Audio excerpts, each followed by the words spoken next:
Hello everyone, ये है हमारे मैनेजमेंट की थर्ड वीडियो और second chapter. The second chapter of management deals with communication.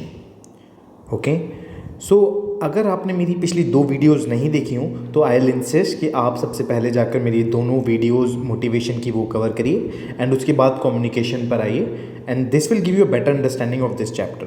Okay, तो सबसे पहले हम कम्युनिकेशन को डिफाइन करने की कोशिश करते हैं। What is communication? कम्युनिकेशन है क्या? कम्युनिकेशन को अगर मुझे डिफाइन करना हो तो मैं कम्युनिकेशन डिफाइन करूँगा as it is the process of exchanging information,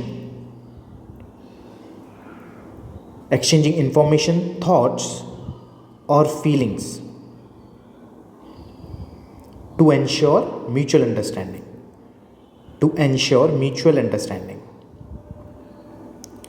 Okay, so if a question has been asked that what is the essence of communication, the essence of communication is mutual understanding.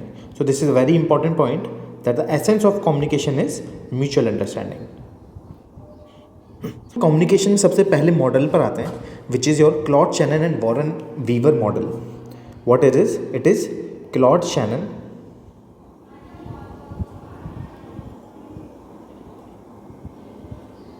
And Warren Weaver. Okay, तो इसके हिसाब से इन्होंने एक model दिया है, उस model को थोड़ी समझने की कोशिश करते हैं। वो मॉडल है क्या? Claude Shannon and Warren Weaver को अगर मैं एक डायग्राम से रिप्रेजेंट करूं तो वो ये होगा, इट इज़ योर सेंडर, और इसको मैं सोर्स भी बोल सकता हूँ, सोर्स। ओके, उसके बाद आता है एनकोडर, एनकोडर के बाद आपका आता है मैसेज के बाद आपका आता है channel, this is your channel. Okay, channel के बाद आप करते हैं इसको डिकोडर। ओके, डिकोडर के बाद आपका आता है रिसीवर, और रिसीवर के बाद आप क्या करते हो, आप एक देते हो फीडबैक, ओके। और इस चैनल के बीच में क्या होती है? इस चैनल के बीच में एक नॉइज़ भी होती है, नॉइज़। तो total Claude Shannon and Warren Weaver में कितने कंपोनेंट्स हैं? वो होते हैं 8। सबसे पहले सेंडर आता है जो कि अपना एक आइडिया डेवलप करता है, ठीक है। उसके बाद आता है एनकोडर, जब आप अपने मैसेज को एक सिग्नल्स में कन्वर्ट कर लेते हो तो वो आपका होता है एनकोडर। मैसेज जो आपको देना है उनको, उसको आप किस मीडियम से ट्रांसफ़र करना चाहोगे वो चैनल हो जाएगा। और डिकोडर क्या करता है, जिस मैसेज को आपने सिग्नल्स में कन्वर्ट किया, डिकोडर उस सिग्नल्स को मैसेज में कन्वर्ट कर देगा और बाद में उसको रिसीव करेगा और बाद में अपना एक फीडबैक दे देगा सोर्स को। So this is all your communication model which is known as Claude Shannon and Warren Weaver model. Okay, हम समझने की कोशिश करते हैं वन वे और two way communication. One way and two way communication, ये बहुत ही सिंपल सा टॉपिक है। अगर एक आदमी मतलब सिर्फ बोल रहा है, ठीक है, एक आदमी सिर्फ बोल रहा है और बाकी सब लोग सुन रहे हैं, ठीक है, तो ये क्या हो गया? ये वन वे कम्युनिकेशन हो गया। और लेट से ये एक आदमी बोल रहा है और साथ में यहाँ भी जो लोग हैं ये भी बोल रहे हैं, तो ये भी हो रहा है और ये भी हो रहा है। So this is known as two way communication. Okay, so this is one way and two way communication. तो इसका जो सबसे इंपॉर्टेंट क्वेश्चन आ जाता है वो आता है ड्रॉबैक्स का, कि drawbacks of to way communication. अगर आपसे कोई पूछे कि ड्रॉबैक्स क्या हो सकते हैं तो हमें वो पता होना चाहिए। तो सबसे पहला ड्रॉबैक है वो होता है पोलराइजेशन, और दूसरा है कॉग्निटिव डिसोनेंस। अच्छा, पोलराइजेशन क्या है?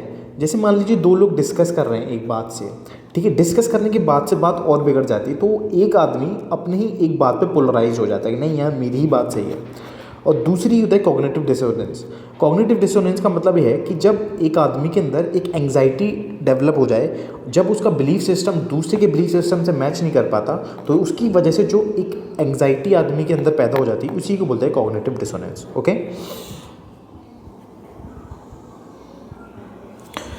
इसके बाद एक छोटा सा टॉपिक, मतलब एक इम्पॉर्टेंट सी चीज़ है विच इज़ नोन एज बायोसिमायोटिक्स। बायोसिमायोटिक्स क्या है? This is a process by which जो लिविंग बींग्स हैं वो आपस में एक दूसरे से इंटरेक्ट करते हैं। वो प्लांट्स भी एक दूसरे के साथ बात कर सकते हैं, ठीक है। प्लांट्स भी अगर आपके हों, वो प्लांट्स भी एक दूसरे से बात कर सकते हैं। So this is how the plants will interact with each other or the animals will interact with each other. So the entire process in which the living beings interact, it is known as biosymbiotics. Okay. अब हम आते हैं आपकी communication networks पर। Communication networks ये सबसे important topic है, communication networks. Okay, तो एक एक करके हम सारे चैनल्स को समझने की कोशिश करते हैं। तो सबसे पहला आता है चेन। चेन में क्या है कि या तो आपका डाउनवर्ड फ्लो होगा या अपवर्ड फ्लो होगा। मान लीजिए आपका सुपीरियर है, उस सुपीरियर ने अपने नीचे सुपीरियर से बात करी, उस सुपीरियर ने नीचे, उस सुपीरियर ने नीचे, उस सुपीरियर ने नीचे। तो या तो जो इनका चैनल ऑफ फ्लो होगा वो ऐसे होगा, जब या तो ये जो आदमी इसको ऑर्डर देना होगा तो ये फ्लो ऐसे होगा। मानो अगर नीचे वाले को ऊपर सजेशन देना होगा, या तो ये फ्लो ऐसे होगा। ठीक है, और किसी तरह का कोई कहीं से आउट सोर्सिंग नहीं है, मतलब इतना ही पोर्शन हमें डील करना है। तो this is known as chain communication network. Okay, अब हम आते हैं सर्किल कम्युनिकेशन नेटवर्क पे। सर्किल में क्या है कि सर्किल को अगर मैं बनाऊं ऐसे ऐसे, ठीक है, तो सर्किल में क्या है कि ये जो आदमी है ये अपने सिर्फ एडजॉइनिंग के जो उसके साथ के जो दोनों लोग हैं उन्हीं से बात कर सकता है, और ये जो आदमी है ये अपने इन दोनों से बात कर सकता है, और ये जो है ये इन दोनों से बात कर सकता है, और ये इन दोनों से बात कर सकता है। मतलब जब आप एडजॉइनिंग मेंबर से बात कर सकते हैं तो उस कम्युनिकेशन नेटवर्क को बोलते हैं सर्किल कम्युनिकेशन नेटवर्क। अब हम आते हैं आपके स्टार नेटवर्क पर। स्टार, इसको ऑल चैनल नेटवर्क भी बोलते हैं, ऑल चैनल। ओके, तो इस नेटवर्क में क्या है, सपोज करिए ये लोग हैं, ठीक है, तो अब ये जो लोग हैं ये हर कोई आदमी हर किसी से बात कर सकता है। यानी कि ये इससे भी बात कर सकता है, ये इससे भी बात कर सकता है, ये इससे भी बात कर सकता है, ये इससे भी बात कर सकता है। ठीक है, और ये इससे भी बात कर सकता है, इससे भी बात कर सकता है, इससे भी बात कर सकता है, इससे भी बात कर सकता है। ओके, उसी तरह ये भी है, ये भी इससे बात कर सकता है, इससे भी बात कर सकता है, सबसे बात कर सकते हैं लोग। तो it has formed the shape of a star, it has formed the shape of a star, that's why it is known as a star network. ये जो नेटवर्क है ये सबसे ज़्यादा फास्ट नेटवर्क है, मतलब इसमें सबसे ज़्यादा इजीली सारी कम्युनिकेशन सबसे तेज़ी से चली जाती है। तो ये सबसे ज़्यादा फास्ट भी है और ये सबसे ज़्यादा फ्लेक्सिबल भी है, और एम्प्लॉयज़ की सेटिस्फेक्शन भी सबसे ज़्यादा इसी में होगी। ठीक है, तो जो मैस्लो की जो हमारी सोशल नीड्स थी, ठीक है, तो social needs are fulfilled by this communication network. Okay, social needs of Maslow. हमारे पास कम्युनिकेशन नेटवर्क है वो है wheel communication network. Wheel communication network में क्या है कि एक लीडर होगा, वो ही सारी कम्युनिकेशन प्रोसेस को अंजाम देगा, मतलब वो सबसे बात सिर्फ वही करेगा। ओके, इस लीडर के थ्रू ही सारी बात होगी। तो सबसे ज़्यादा जो एक्यूरेट कम्युनिकेशन नेटवर्क होगा वो ये होगा, सबसे ज़्यादा एक्यूरेट। ओके, और इसमें इसी नेटवर्क में जो लीडरशिप निकल के आएगी एक आदमी की, वो इसी नेटवर्क में आएगी। ओके, क्योंकि सिर्फ यही हर चीज़ को कंट्रोल कर रहा है, कोऑर्डिनेट कर रहा है। ओके, अब आता है वाई पैटर्न। वाई पैटर्न में क्या है कि जो आपके दो सबऑर्डिनेट्स होंगे, दो सबऑर्डिनेट्स मिलके एक सीनियर को रिपोर्ट करेंगे। ओके, और वो जो सीनियर है वो फिर आगे अपनी रिपोर्टिंग करेगा। So this is known as Y pattern. अब आता है आपका इन्वर्टेड वी कम्युनिकेशन नेटवर्क। इसमें क्या है कि जो आपके दो सबऑर्डिनेट हैं, दो सबऑर्डिनेट एक सुपीरियर से बात करेंगे, ठीक है, और ये जो सुपीरियर है ये अपने सुपीरियर से बात करेगा। पर इस केस में, इस इन्वर्टेड वी में, ये जो दो सबऑर्डिनेट्स हैं वो सुपर सीनियर से भी बात कर सकते हैं। वो सीनियर से तो बात करेंगे, वो अपने सुपर सीनियर से भी बात कर सकते हैं। So this communication network is known as inverted V communication network.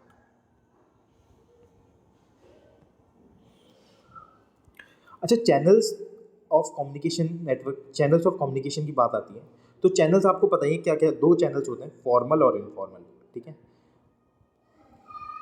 इसमें कुछ ज़्यादा समझने वाली बात नहीं है, तो आप अपने हिसाब से आप इसमें लिख भी सकते हैं। फॉर्मल वही जो आपके ऑफिस वगैरह में जनरली कम्युनिकेशन होती है, और इनफॉर्मल वही जो आपके दोस्त यार बैठ के जो कैंटीन में करते हैं। इवन वर्क प्लेसमेंट पर भी जो क्वालिटी सर्कल्स होते हैं, ठीक है, तो they are also informal only. Quality circles are also informal. तो बस इसमें कुछ ज़्यादा जानने वाली बात नहीं थी। इसको दो चैनल्स हैं, फॉर्मल और इनफॉर्मल, ये तो आपको सबको पता ही है। हम चैनल रिचनेस की बात करते हैं। चैनल रिचनेस क्या है? ये एक फनल तरीके का होता है। इसी से चैनल रिचनेस को डिफाइन किया जाता है। ओके, एक फनल है, तो यहाँ पर जो आपकी चैनल रिचनेस है वो क्या है, वो कम है, और यहाँ पर जो आपकी चैनल रिचनेस है वो आपकी ज़्यादा है। चैनल रिचनेस का मतलब है कि मान लीजिए जो आपका लेटर्स हो गए, आपके मेल्स हो गए, तो उनकी रिचनेस कम है। मतलब अगर वो किसी आदमी को भेजे जाते हैं तो आदमी इतने अच्छे से उन चीज़ों के बारे में नहीं पता कर सकता कि किस वे में बोला गया है। पर हाई चैनल रिचनेस में क्या आ जाती है, फेस टू फेस कन्वर्सेशन आ जाती है। फेस टू फेस अगर आप किसी से बात करें, आप अच्छे से कम्युनिकेट कर सकते हैं एक दूसरे से। फेस टू फेस हो गया या फिर वीडियो कॉन्फ्रेंसिंग भी हो गया। ओके, तो this is your channel richness of communication. So in communications की जो चैनल रिचनेस है वो हाई है, और इन कम्युनिकेशन जो चैनल रिचनेस है वो कम है। अब हम बात करेंगे डायरेक्शंस ऑफ कम्युनिकेशन। डायरेक्शंस हो सकती है आपकी डाउनवर्ड हो सकती है आपकी अपवर्ड हो सकती है आपकी लैटरल हो सकती है आपकी डायगोनल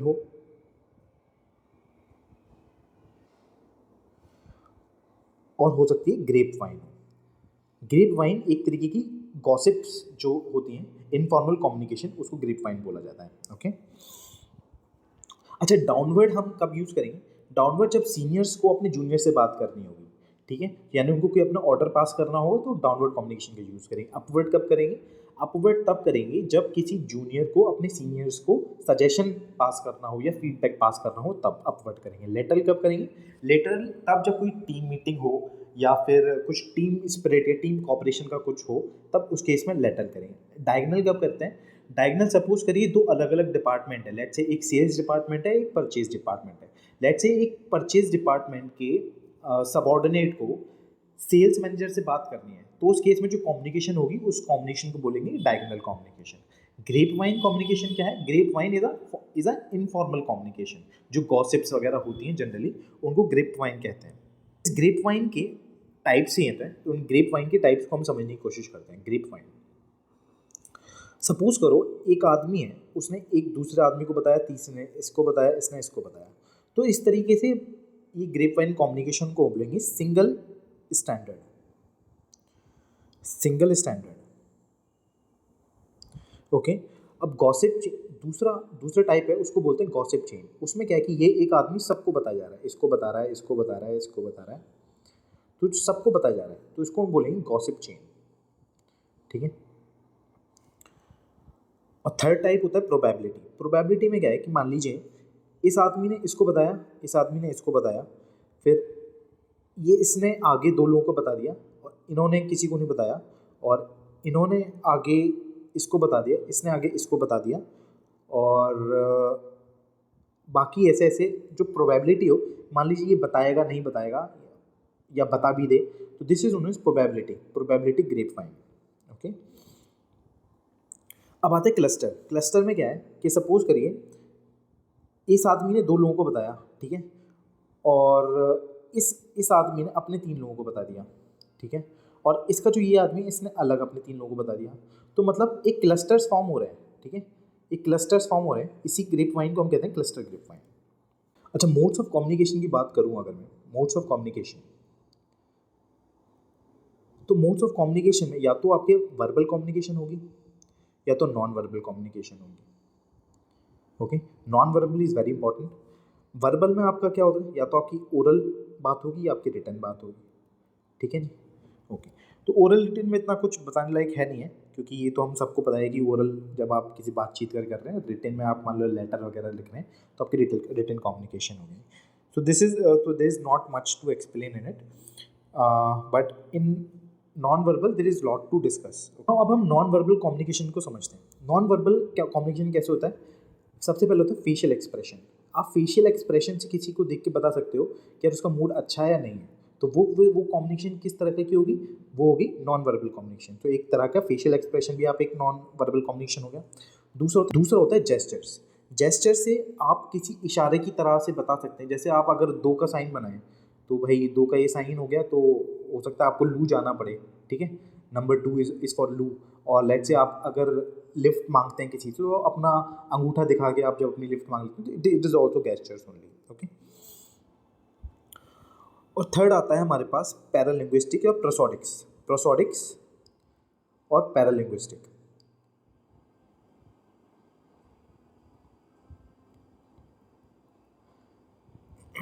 इसमें क्या है, जैसे आपने देखा होगा कि कोई भी जब अपनी बात करता है तो अपनी टोन चेंज कर लेता है कभी कभी, ठीक है। उस टोन चेंज करने की कम्युनिकेशन को बोलते हैं प्रोसोडिक्स। लेट्स से जब अमिताभ बच्चन होता है, अमिताभ बच्चन जैसे मान लीजिए कोई 7 करोड़ का जवाब जीत जाता है तो उसको बोलते हैं 7 करोड़, तो वो अपनी टोन चेंज कर लेते हैं, तो उसी को बोलते हैं प्रोसोडिक्स। उसी तरह से एक हमारे पास होती है काइनेसिक्स। काइनेसिक्स मतलब कि जो आपकी बॉडी लैंग्वेज होती है, बॉडी लैंग्वेज, जैसे आप इंटरव्यूज़ वगैरह में देखते होंगे कि अब वो लोग बॉडी लैंग्वेज बहुत अच्छे से देख लेते हैं कि आप डरे हुए हैं, सहमे हुए हैं, तो वो बॉडी लैंग्वेज नोटिस करते हैं। ओके, तो बॉडी लैंग्वेज भी एक तरह की कम्युनिकेशन है, उस कम्युनिकेशन को बोलते हैं काइनेसिक्स। तो इनके नाम बहुत याद करने बहुत ज़रूरी है, ठीक है। फिर आता है प्रॉक्सिमिक्स। प्रॉक्सिमिक्स प्रॉक्सिमिक्स को हम डिफाइन करते हैं पर्सनल स्पेस से। हर आदमी को अपनी कम्युनिकेशन के लिए ना एक कुछ स्पेस चाहिए होती है, वो भी एक तरह की कम्युनिकेशन ही है, ठीक है, उसी को प्रॉक्सिमिक्स कहते हैं। फिर आता है ऑक्यूलेसिक्स। ऑक्यूलेसिक्स मतलब जब आप अपने आँखों के इशारे से जब कुछ बात करते हैं, जैसे किसी ने आँख मार दी, ठीक है, अब मान लो लड़की ने आँख मार दी तो आप खुश हो जाओगे मन ही मन, तो वो भी एक तरीके की कम्युनिकेशन है, तो दिस इज नोन एज ऑक्यूलेसिक्स। फिर हम बात करते हैं हैप्टिक्स। मतलब हैप्टिक्स का मतलब होता है टच। एक किसी के टच से मतलब एक कम्युनिकेशन होती है। मान लीजिए आपकी कोई लवर है, आपकी लवर ने आपका हाथ पकड़ा हुआ है और उससे आपको एक ये फीलिंग आती है कि यार ये मेरा साथ कभी नहीं छोड़ेगी। ओके, तो this is also a type of communication, तो this is known as haptics. उसके बाद आपका आता है क्रोनेमिक्स।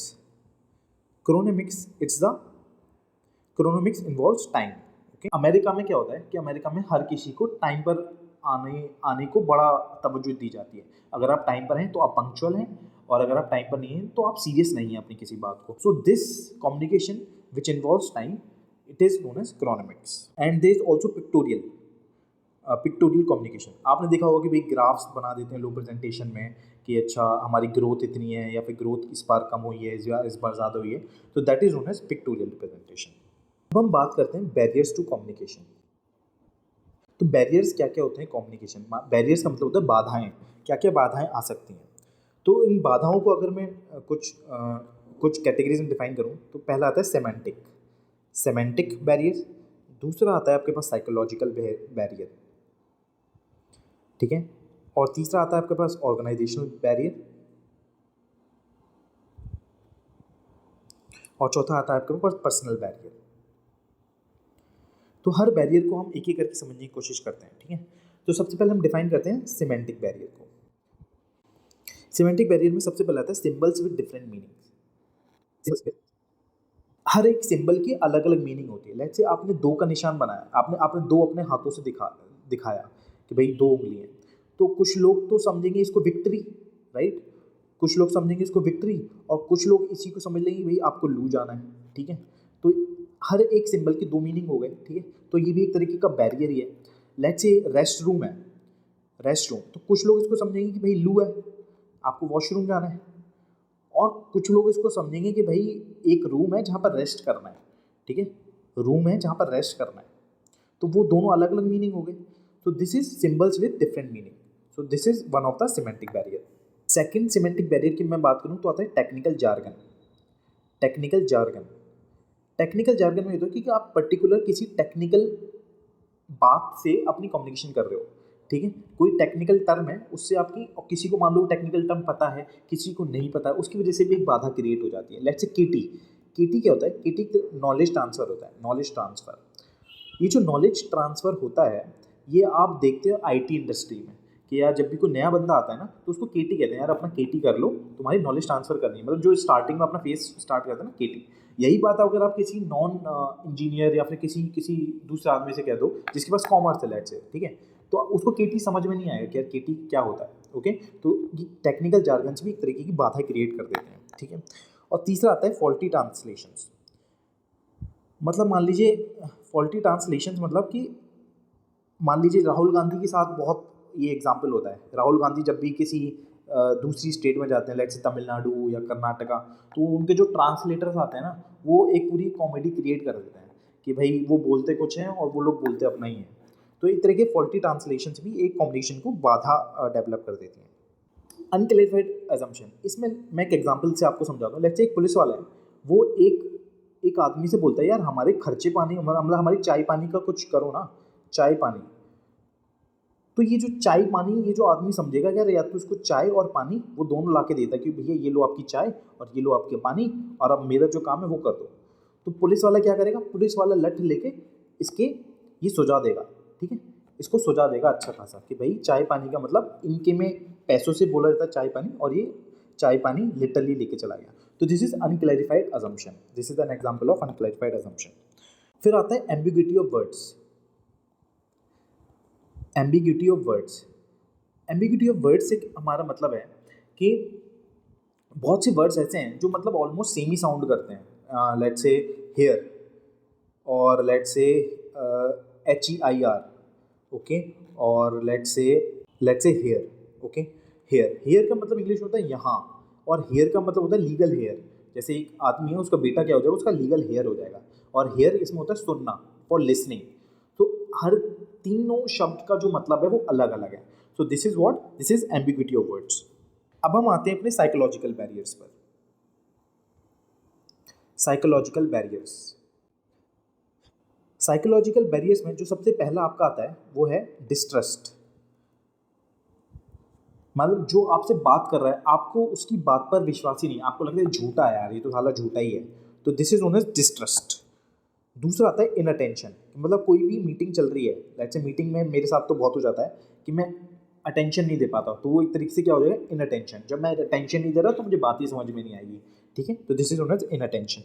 थर्ड है हमारी poor memory, poor retention, okay. Poor retention मतलब हमसे किसी ने कुछ बोला और हम उसको अगले दिन ही भूल गए, तो एक तरह का ये भी है, ये भी एक बैरियर है। और चौथा आता है pre mature evaluation. Pre mature evolution में क्या होता है कि आप पहले से ही डिसाइड करना स्टार्ट कर दोगे यार क्या होने वाला है। लेट्स से आपने ओम शांति ओम देखी होगी। ओम शांति ओम में जब शाहरुख खान को अवार्ड मिलने वाला होता है, उससे पहले ही अभिषेक बच्चन खड़ा हो जाता है, उसको लगता है भाई यार जो अवार्ड है ये तो मेरा ही है, ठीक है। तो एक तरीके का वो प्री मैच्योर एवोल्यूशन है। उसके बाद हमारे पास बैरियर्स आते हैं, ऑर्गेनाइजेशनल बैरियर्स। इन बैरियर्स में क्या क्या है कि ऑर्गेनाइजेशन की पॉलिसीज़ ऐसी हैं कि आपका कम्युनिकेशन अच्छे से हो ही नहीं पाता, ठीक है। तो पॉलिसीज़ एक तरीके का बैरियर हो सकती हैं। दूसरा है स्टेटस रिलेशनशिप्स।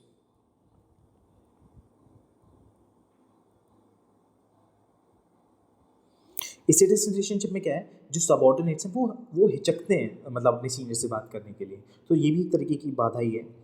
और तीसरा आता है ऑर्गेनाइजेशनल फैसिलिटीज़। ऑर्गेनाइजेशनल फैसिलिटीज़ में क्या है, जैसे कुछ कुछ जगहों पे आप देखते होगे कि एक सजेशन बॉक्स, कंप्लेंट बॉक्स रखा होता है। फिर आता है कॉम्प्लेक्सिटी इन ऑर्गेनाइजेशन स्ट्रक्चर। जो ऑर्गेनाइजेशन जितनी ज़्यादा कॉम्प्लेक्स होगी, ठीक है, उसमें कम्युनिकेशन उतना ही कम इफेक्टिव हो जाएगा, ठीक है, सिंपल सी बात है। तो इसमें ऑर्गेनाइजेशनल बैरियर्स में क्या है कि भाई कंपनी की पॉलिसी, जो स्टेटस रिलेशनशिप सबऑर्डिनेट और सुपीरियर्स के बीच में, ऑर्गेनाइजेशन फैसिलिटीज़ की क्या क्या फैसिलिटीज़ प्रोवाइड की जाती हैं, जैसे सजेशन बॉक्स, कंप्लेंट बॉक्स, अगर ये किसी जगह नहीं होती तो ये भी एक तरीके की बाधा ही क्रिएट हो जाती है। कॉम्प्लेक्सिटी इन ऑर्गेनाइजेशन स्ट्रक्चर, जो जितना ज़्यादा स्ट्रक्चर जितना कॉम्प्लेक्स होगा, कम्युनिकेशन उतनी कम इफेक्टिव होगी। उसके बाद आपके पर्सनल बैरियर्स आ जाते हैं, ठीक है। पर्सनल बैरियर्स, पर्सनल बैरियर्स में क्या होता है कि या तो सुपीरियर का नेगेटिव एटीट्यूड हो जाएगा, सुपीरियर्स नेगेटिव एटीट्यूड। उसमें क्या है कि सुपीरियर ये वो सोचता है यार मैं इन लोगों से क्या ही करूँगा बात करके, ठीक है, इन लोगों से बात करना मतलब भैंस के आगे बीन बजाना, तो सुपीरियर का नेगेटिव एटीट्यूड है, ठीक है। और उसके बाद बहुत सारे सुपीरियर्स क्या करते हैं, वो ये बोलते हैं यार मुझे ऐसे बात मत करो, मुझे तो मेल पर बात करना, ठीक है, मुझे मेल्स पर सारी बातें करना। तो ये भी एक तरीके का नेगेटिव बात ही है कि भाई जब आपसे आदमी सामने सामने बात कर रहा है, बोलो कि नहीं मुझे तो प्रॉपर चैनल से बात करो, ठीक है। और कभी कभी इनके पास क्या होता है, लैक ऑफ टाइम भी होता है, लैक ऑफ टाइम मतलब समय की कमी भी होती है इन सुपीरियर्स के पास। तो उन्हें लगता है मेरे पास जब समय की कमी है तो मैं क्या है इन्हें अपना समय देके क्या ही करूँगा, ठीक है। और कभी कभी क्या होता है, जो आपके सबऑर्डिनेट्स होते हैं ना, ये खुद हिचकते हैं मतलब उनसे बात करने के लिए, क्या सुपीरियर से वो क्या मेरे बारे में क्या सोचेंगे, अगर मैं ये पूछ लूँगा ये हो जाएगा तो क्या हो जाएगा। और कभी कभी मान लो आपने सबऑर्डिनेट से बहुत सारे सजेशन दिए कि सर इसमें ऐसे भी कर सकते हैं, इसमें वैसे भी कर सकते हैं, इसमें ऐसे भी कर सकते हैं, पर उन सजेशंस का ना इसको कुछ क्रेडिट नहीं मिला, सबऑर्डिनेट को कोई क्रेडिट दिया ही नहीं है। तो वो क्या करेगा, वो लैक ऑफ इंसेंटिव फील करेगा, लैक ऑफ इंसेंटिव, कि भाई मैंने इतने सजेशन दिए उनको पर मेरी तो कुछ सुनता ही नहीं है यहाँ पर, तो मैं अब आगे से इन्हें सजेशन क्यों ही दूँ। तो ये तरीके पर्सनल बैरियर्स हैं। अदर बैरियर्स में हेलो वर्सेस हॉर्न इफेक्ट को समझने की कोशिश करते हैं। Hello versus horn effect. Hello में क्या है कि सपोज करो आपकी कोई एक क्वालिटी है, इस एक क्वालिटी की वजह से आपकी पूरी पर्सनैलिटी सारी डिफाइंड हो गई कि भाई आप ऐसे हो ऐसे हो ऐसे हो, ठीक है। और हेलो मतलब एक पॉजिटिव क्वालिटी की वजह से आपकी जो पूरी पर्सनैलिटी होगी वो क्या होगी, पॉजिटिव हो गई। हॉर्न इफेक्ट में क्या है कि मान लो आपकी एक क्वालिटी नेगेटिव है, उस नेगेटिव की वजह से जो आपकी पूरी जो क्वालिटीज़ हो जाएंगी वो सारी कैसे हो जाएंगी, नेगेटिव हो जाएंगी। सपोज हेलो का अगर मैं आपको एग्जांपल दूं तो हेलो में सपोज करो एम्प्लॉय जो है वो बहुत ज़्यादा पंक्चुअल है, तो जो सुपीरियर क्या सोचेगा, यार ये तो बहुत ज़्यादा अटेंटिव है, बहुत ज़्यादा काम करने वाला है, हार्ड वर्किंग है, तो आपकी एक पॉजिटिव छाप छूट गई है।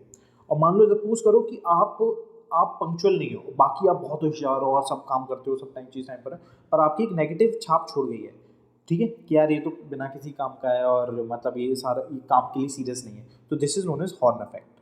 अब एक छोटा सा टॉपिक है वो है रिफ्लेक्टिव लिसनिंग। रिफ्लेक्टिव लिसनिंग में क्या है कि आपसे किसी ने कुछ बोला, ठीक है, आपसे किसी ने कुछ बोला, फिर आपने वही सेम चीज़ उसको समझाई कि यार अच्छा तुमने मुझसे ऐसे बोला है, ठीक है। तो this is known as reflective listening. और ये क्यों किया जाता है कि इट इज़ टू एंश्योर कि आपको बात समझ में आ गई है, that ensure that you have understood the topic. तो दिस इज रिफ्लेक्टिव लिसनिंग। तो this is all in communication. ये बहुत छोटा सा चैप्टर है RBI ग्रेड बी की प्रिपरेशंस में।